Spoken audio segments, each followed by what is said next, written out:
Doctor Shankar ji, बहुत बहुत स्वागत आपका। नमस्कार। कैसे हैं आप? बस ठीक है, सब अच्छा चल रहा है। ज्योतिष की बड़ी आजकल बहुत प्रासंगिकता बढ़ रही है, लोग डे टू डे लाइफ में उसको महत्व को उसके समझ रहे हैं। अभी जैसे घटनाएं हमारे देश में हो रही हैं दिन प्रतिदिन, इन पे ज्योतिषीय एस्पेक्ट बहुत ज्यादा बढ़ रहा है। लेकिन आज हमने आपसे निवेदन किया है पहले ही कि आज हमारी जिंदगी में हर व्यक्ति को लक्ष्मी की आवश्यकता होती है।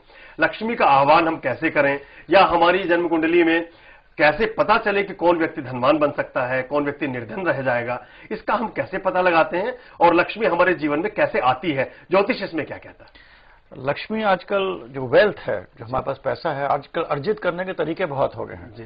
तो एक तो है आदमी सही तरीके से पैसा अर्जित करता है, एक है गलत तरीके से अर्जित करता है, सही गलत दोनों से अर्जित करता है। और कुछ लोग ऐसे भी होते हैं इनका बहुत धन होता है बट नेट देखोगे तो उनके पास नेगेटिव होगा। बिजनेस में आजकल लोग कर उधारी ले ली, ये कर लिया, बिजनेस में सब लगा दिया, खुद उसके मतलब बने, और अल्टीमेटली देखो तो उनके पास पैसा नेगेटिव होगा।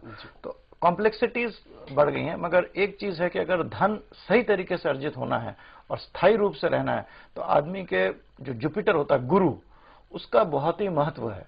और गुरु जो है वो विष्णु का ही रूप माना जाता है, बृहस्पति को विष्णु का ही रूप माना जाता है।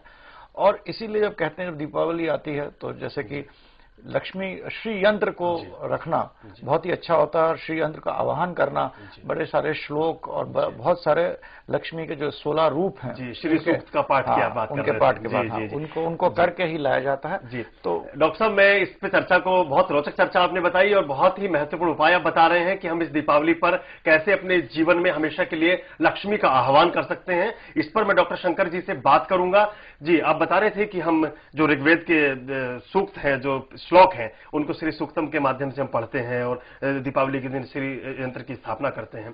तो क्या हर व्यक्ति इसका स्थापना कर सकता है? कैसे करना चाहिए, थोड़ा सा इसके बारे में और हमें बताइए। देखिए, हर पूजा का महत्व यह होता है कि हम आवाहन करते हैं। और धन, पुत्र भी धन है, तरह तरह के अपने लक्ष्मी, गज लक्ष्मी जी, पुत्र लक्ष्मी जी, नौकरी भी एक तरह की लक्ष्मी है। तो इनका आवाहन करके हम भगवान को बुलाते हैं, जो शक्तियां हैं, और उनको एक श्री यंत्र के माध्यम में उसको रखते हैं और पूजा करते हैं। तो एक मनोवैज्ञानिक भी एक चीज होती है कि आपने psychologically you do so much that it creates an impact of positive energy आपके अराउंड, तो उससे बहुत फर्क पड़ता है। और दूसरी चीज ये है कि हम हर आदमी को ये चाहिए होता है कि उसका धन जो कमाए वो रहे और सही तरीके से आए। तो हमारे जो भूमंडल में 2 ग्रह हैं, गुरु और शुक्र। गुरु जो है वो धन अच्छी तरह अर्जित करने की शक्ति रखता है।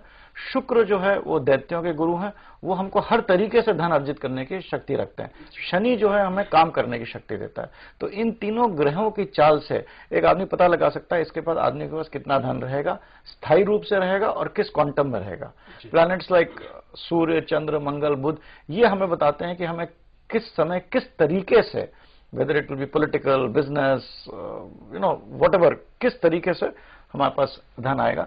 तो ये एक ग्रहों की एक समीक्षा है, या समझ लीजिए जो एक एनर्जी सिस्टम है which is made of colours. Basically उसकी जो एनर्जाइजेशन है विच इज, जो कि बहुत हमारे हर युग में या हर तरह हम जन्म मृत्यु लेते हैं, हम भी एक तरह की एनर्जी हैं, बदलते रहते हैं, अपना रूप बदलते रहते हैं, मगर हमारे साथ चीजें चलती जाती हैं। तो उसका एक समीकरण से आदमी को ये पता लग सकता है कि इस जन्म में हमारे पास धन आएगा, कितना आएगा, स्थायी रूप से आएगा या अस्थायी रूप से आएगा, और किस तरीके से आएगा। बहुत खूब। स्थायी और अस्थायी किस तरह से लक्ष्मी का वास हमारी जिंदगी में होगा, और धन हम कितना धनोपार्जन कर सकते हैं, या धन की गति क्या रहेगी।